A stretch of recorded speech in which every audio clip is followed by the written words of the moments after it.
Welcome to this explainer. It's wild to think about, but human relationships, really haven't changed much over thousands of years. Whether we're talking about a modern living room or an ancient beach, the actual mechanics of conflict and the psychological triggers that finally heal it, they remain exactly the same. Let's dive into it.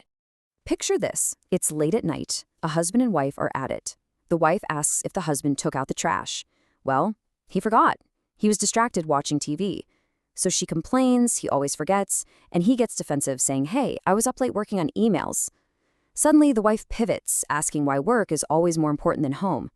The husband gets defensive about that change in topic, and somehow, out of nowhere, this brings up how he made her look foolish by showing up late to her mother's house recently. I mean, we've all been there, right? The leap from a forgotten trash bag to the mother-in-law is completely ridiculous, but the argument is just spiraling wildly out of control. That is, until their kid, who's been watching this whole train wreck unfold, stops them in their tracks with this single, piercing question. "But Mom, Dad, do you guys even love each other?" That brings us to section 1, the real reason for fighting. Notice how this fight just spirals right through these escalating details. What literally started as a forgotten chore turned into a heavy debate about work-life balance and then morphed into lingering resentment about the mother-in-law's house. It's like a giant puzzle where the pieces keep changing shape. When relationships fracture, the original issue usually gets totally buried under an avalanche of accumulated grievances. The details breed more details, and the resentment, it just compounds. But look at the absolute power of that child's question. It's a real game changer. It instantly makes the trash, the job, and the mother-in-law completely irrelevant. It forces the couple to stop weaponizing the past and face the real raw issue. Do they still care for one another? Because honestly, at the end of the day, underneath all that bickering, what both partners really want to know is simply this: does this person still love me? Moving on to section 2, Peter's dismal failure. So to see this exact same psychological dynamic play out in history, we can actually look at an ancient text, John chapter 21. To truly grasp the tension of this encounter, we absolutely have to look back at Peter's ultimate failure. At the most critical moment, right when Jesus was arrested, Peter committed the single most regrettable act of his entire life. He denied even knowing Jesus, and not just once, but 3 separate times. It's fascinating, actually, to see how the Gospel of John uniquely portrays this compared to the other historical accounts. If you look closely, the historical accounts frame this moment very differently. In Mark, after the rooster crows, signaling his betrayal, it says Peter wept. In Luke, it says he wept bitterly. But in the original Gospel of John, it only notes that the rooster crowed. There's literally no mention of Peter's tears. This comparative analysis clearly illustrates that John takes the least favorable view of Peter here, intentionally omitting his tears to really emphasize the sheer, raw depth of his failure. Fast forward to after Jesus' resurrection. Despite strict instructions to wait, the disciples are just lost, feeling completely defeated. A total of 7 disciples, including Peter, Thomas, Nathaniel, James, John, and 2 others, they just abandon their post in Jerusalem. They pack it up and return to their old lives, their old comfort zones, as fishermen on the Sea of Galilee. In their heartbreak, they're essentially trying to hit rewind, to go back to exactly who they were before they ever even met Jesus.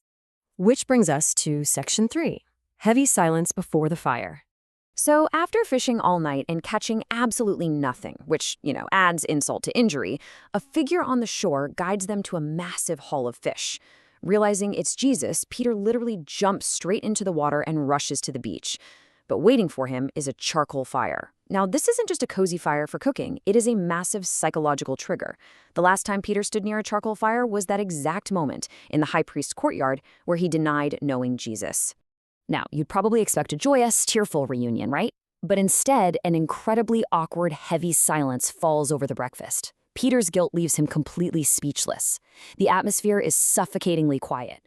Peter is just paralyzed by this sensory, physical reminder of his betrayal. You can almost imagine him debating internally. Do I apologize? Do I make excuses? Or do I just pretend nothing ever happened? Man, the food must have tasted like ashes in his mouth. Here we arrive at section 4, 3 essential questions. Just like that kid in our modern story from earlier, Jesus steps in to break this suffocatingly heavy silence. And he does it by completely bypassing the petty details. Think about it. He had every right to demand answers to all these highly logical questions. Why did you deny me that night? What happened to all those big promises to die for me? Why did you abandon Jerusalem and go back to fishing? But amazingly, he doesn't ask a single one of them. He doesn't interrogate Peter on the details of his epic failure. Instead, Jesus cuts straight through all the noise, the guilt, the shame, the whole shebang, with one fundamental relationship resetting question. Do you love me?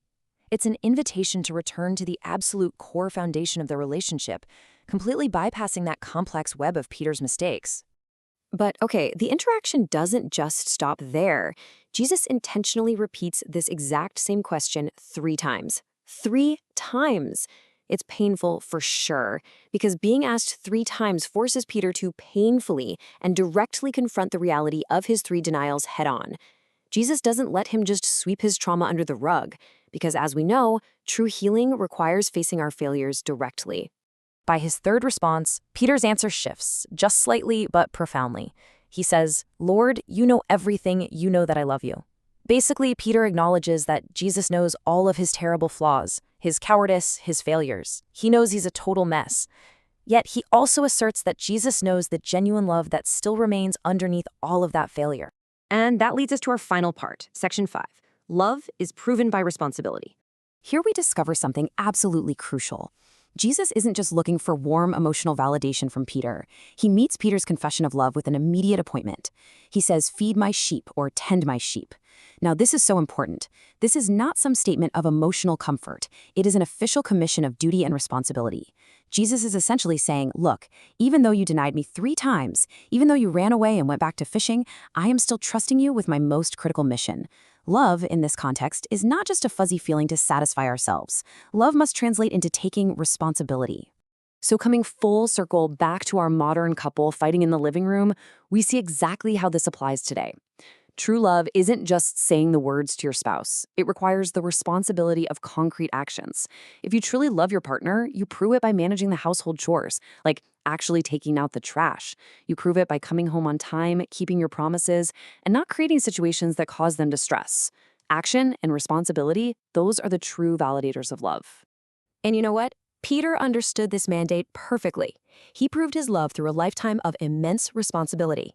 He transformed from a man paralyzed by fear at a charcoal fire into a foundational leader who ultimately faced severe persecution, even giving his very life to care for the flock he was entrusted with.